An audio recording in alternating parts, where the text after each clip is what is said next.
Now, we have to talk about politics. I'm sorry, but we have to talk about politics.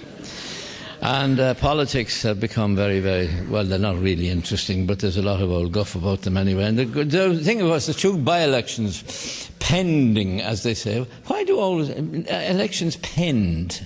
There's an election pending. But anyway, these two by-elections pending up in Leinster and Meath or Kildare or wherever they are.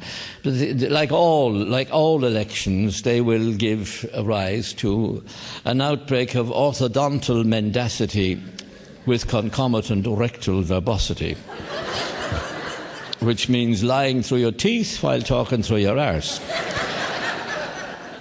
And that will be no different than any other election. And we have some very, very interesting politics and politicians. Of course, we've had wonderful, wonderful statesmen, you know. We have had wonderful statesmen, and going back over the years. We had Garret FitzGerald, very little spoken of him now, but Garret the Good, he was known as, because Garret FitzGerald could not tell a lie. And then we had Charlie Haughey, who couldn't tell the truth. Now we have Bertie, who couldn't tell the difference.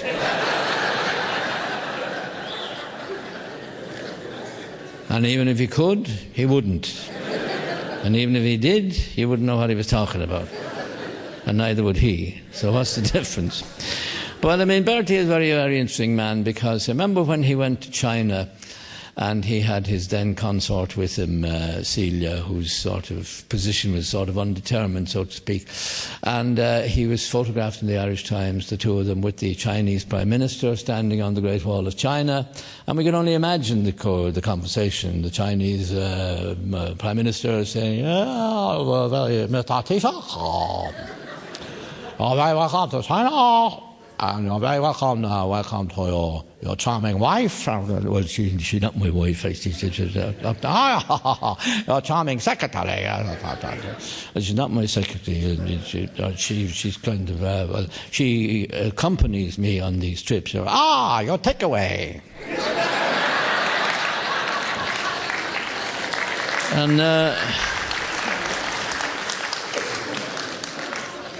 And that, of course, is, you know, we have the takeaway. And then we had, of course, Charlie. We get back to Charlie. You know, the Independent said recently that we had an unrequited romance with Charlie Haughey. I don't recall ever making any advances to Charlie Haughey. But anyway, he did have, you know, he did a great lot for the arts. We know that, because he told us. And he had his own little place in Abbeyville, or wherever it is, this little gallery of pictures and so on, which he said he amassed himself. I didn't say he bought them, he amassed them.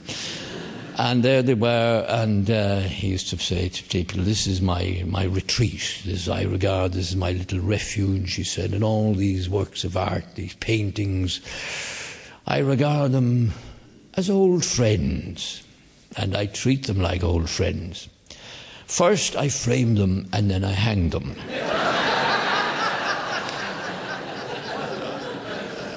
And I don't want to be too hard on Charlie, but anyway, of course he has made a great recovery. You know, we were very, very sympathetic last year when he was ill. But then, you know, just after Christmas, or just before Christmas, wasn't it, he was seen in the Mediterranean on the yacht with the cap and so on, and hale and hearty. And there was a fellow from Dunleary Yacht Club who says, "Oh, Charlie, where are you sailing from?" "Lourdes." So anyway, that's the sort of politics we have nowadays. But you know, we have to talk about the peace process and all that. It's all a very, very serious thing and so on. But at the same time, there are aspects of it that intrigue me. For instance, I'd ought to say people like Tony Blair and even Bertie really appreciate, you know, the the differences that really do exist in this country, the divisions that are in this country between all sorts and classes of people, between not just between north and south, east and west, orange and green, Protestant and Catholic, Republican and the other side, and so on. And so it goes through every facet of Irish life, even through the beasts of the field.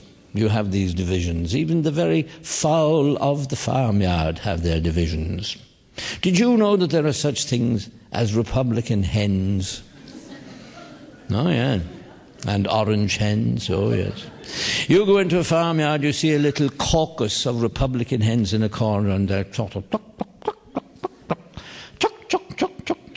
Chucky, Allah, Chucky, Allah. While the orange hens are going,